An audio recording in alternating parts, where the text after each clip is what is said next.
एक बड़ा सा आइस के टुकड़े इन सभी के ऊपर गिर रही होती हैं। उसे एक बंदा अपनी डैगर से काट देता है, जिसकी वजह से बाकी लोगों को खड़े होने में भी दिक्कत हो रही होती है। ये और कोई नहीं, टियानी होता है जिसने उसे काट दिया होते हैं। कितनी खतरनाक है। गुचैन उसको ही देख रहा होता है। बाकी लोग मन में सोचता है कितनी अमेजिंग मूव है, क्या यही है ये टियान्यू जो कभी नहीं डिफीट हुआ है। ये दोनों आगे जा रहे होते हैं। टियान्यू गुचैन से कहने लगता है, ब्रदर गु, तुम ये महसूस कर पा रहे हो, जितनी हम अंदर जा रहे हैं ठंड उतनी ही बढ़ रही है। गुचैन कुछ देखकर हैरान होता है, क्योंकि उनके सामने एक फॉर्मेशन से कई सारे आइस के टुकड़े उनकी तरफ ही आ रहे होते हैं। गुचैन अपनी चारों तरफ से एनर्जी के शील्ड बना लेता है। टियान्यू भी शील्ड बना के अपने आप को प्रोटेक्ट कर रहा होता है। टियान्यू कहने लगता है, ब्रदर ये कुछ अच्छी नहीं है, ये मूव इतनी स्ट्रांग नहीं है जितनी ये फॉर्मेशन है।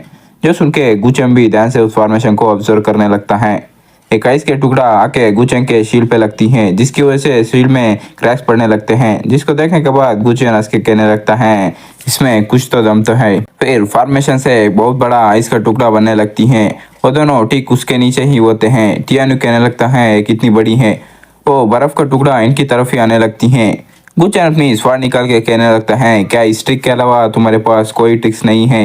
इतना बोल के गुचैन उसकी तरफ जंप करता है और उस बर्फ को काट देता है। और गुचैन कुछ देखकर शॉक हो जाता है, क्योंकि अब बड़े बड़े आइस के टुकड़े उनकी तरफ ही आने लगते हैं। बड़े आइस पिक्स टियान्यू पीछे हटो।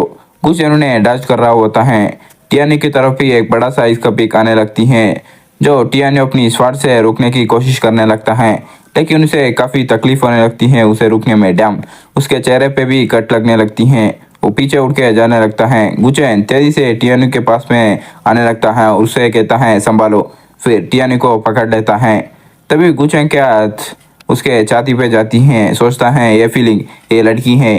जैसे वो इतना सोचता है, उसके चेहरे से मांस कट जाती है और उसकी असली चेहरा दिखने लगती है, जो कि असल में वो एक लड़की होती है। गुचैन उठा के उसको साइड में लेकर जाने लगता है और उसको नीचे लेटा देता है और उसे एक पिल खिलाने लगता है, आर्ट प्रोटेक्टिंग पिल। गुचैन कहने लगता है, अब कोई नहीं है देखने के लिए, मैं अपनी स्किल्स को इस्तेमाल कर सकता हूँ। इतना बोल के वहां से गायब होकर आइस के टुकड़े के सामने आ जाता है। कहता है, मुझे भी हेड ऑन फाइट करना ही पसंद है। हवा में उड़ने लगता है। उसके पीछे एनर्जी के सर्कल्स बनने लगते हैं। लेकिन क्या तुम्हारी एबिलिटी है मेरे अटैक को सहन करने की। सर्कल में से एनर्जी का बना हुआ एक बड़ा सा स्वाड आने लगती है। गुचैन उसे सीधा आइस अटैक की तरफ भेज देता है। वो दोनों अटैक एक दूसरे से टकराते हैं, जिससे खतरनाक तरीके की एनर्जी रिलीज होने लगती है। गुचैन और भी ताकत लगाने लगता है और उस आइस के टुकड़े को तोड़ देता है। अब अटैक होना बंद हो गई होती है, इसीलिए गुचैन कहता है, गायब हो गया। ऐसे बड़ा सवाल बनी होती है। गुचैन उस वाल पे भी अटैक करते हुए कहता है, अटैक मोड से डिफेंस मोड में स्विच करना चाहते हो, ये इतना आसान नहीं होने वाली है। जैसे ही उस वाल पे अटैक करता है, पूरी तरह से उसके टुकड़े हो जाते हैं। लेकिन सेम तरीके के कई सारे वाल्स होते हैं, जिसको देखने के बाद गुचैन भी कहने लगता है, क्या तुम्हें लगता है ये 7 शील्ड गेट मुझे रोक पाएंगे। सच में ये क्या बचपना है। इतना कहने के बाद गुचैन अपनी पावर से स्वॉर्ड बनाने लगता है। एक एक गेट को तोड़ने लगता है। सभी को तोड़ देने के बाद गुचैन अपनी हाथ बांध के खड़ा होता है। कुछ देर बाद वहां पर 3 आइस बीड्स नजर आते हैं। गुचैन उन्हें अपने पास में खींचकर उनको देखने लगता है और सोचता है, आइस कैल्सेडोनी में जो पावर ऑफ ला है वो एक्सट्रीमली कोल्ड है। ये मेरे हिनयांग एवेंली बुक के हिन्नाट से मिलती है। अगर इसे अपनी स्किल्स को इवॉल्व करने में यूज करें तो और भी हायर लेवल पे ब्रेक थ्रू कर सकते हैं। इतना सोचने के बाद गुचैन टियान्यू के पास में आ जाता है। वो बेहोश हो गई होती है, लेकिन उसे काफी दर्द हो रही होती है। उसको देखने के बाद गुचैन सोचता है, हालांकि दिल की नसें हार्ट प्रोटेक्टिंग पिल की वजह से अभी सुरक्षित हैं, लेकिन उसकी फाउंडेशन कैल्सेडोनी की पावर से घायल हुई है। उसे बचाने के लिए अब यही रास्ता बचा है। इतना बोल के उसकी कपड़े निकालने लगता है उसे हील करने के लिए। कुछ देर बाद उस लड़की को होश आने लगती है। ये तो गुचैन कहता है, तुम जाग गई। उसके हाथ पर पट्टी बांध रहा होता है, जिसको देखने के बाद वो शॉक हो जाती है। तो वहाँ भी जाएगा वो, मुझे कूद करने दो, अपने कपड़े खोलो, मैं नीचे पड़ का ध्यान रखूंगा। जो सुनते ही उसकी चेहरा पूरी तरह से लाल हो जाती है और कहती है, मुझे छोड़ो, तुम्हारे हाथ का टच कर रहे हैं। गुचैन उसे बताने लगता है, तुम्हारे इंटरनल इंजरीज काफी सीरियस है। टाइम पे हील नहीं किया तो फ्यूचर में तुम्हें स्वॉर्ड को पकड़ने में मुश्किल हो सकती है। मैं तुम्हें बचा रहा हूँ। वो खड़े होकर कहने लगती हैं, मुझे तुम्हारी मदद नहीं चाहिए। वो चलने की कोशिश करती हैं, लेकिन उसे झटका लगती है, जिसकी वजह से वो गुचैन के ऊपर ही गिर जाती है। गुचैन उसे पकड़ने के बाद उसे कहने लगता है, जितनी तुम स्ट्रगल करोगी तुम्हें हील करने में उतना ही मुश्किल होगा। अगर तुम इस केव से बाहर जाना चाहते हो तो मेरे बात को मानो। इतना कहने के बाद गुचन उसकी पैर पे लगा हुआ चोट को हील करने लगता है। टियानी की गाल लाल हुए होते हैं। वो कहने लगती हैं, ठीक है, तुम मुझे हील कर सकते हो, लेकिन तुम्हें अपनी आंखें बंद रखना होगा। इतना बोलने के बाद वो अपनी कपड़े खोलने लगती हैं। गुचन की आंखों में पट्टी लगाई होती है।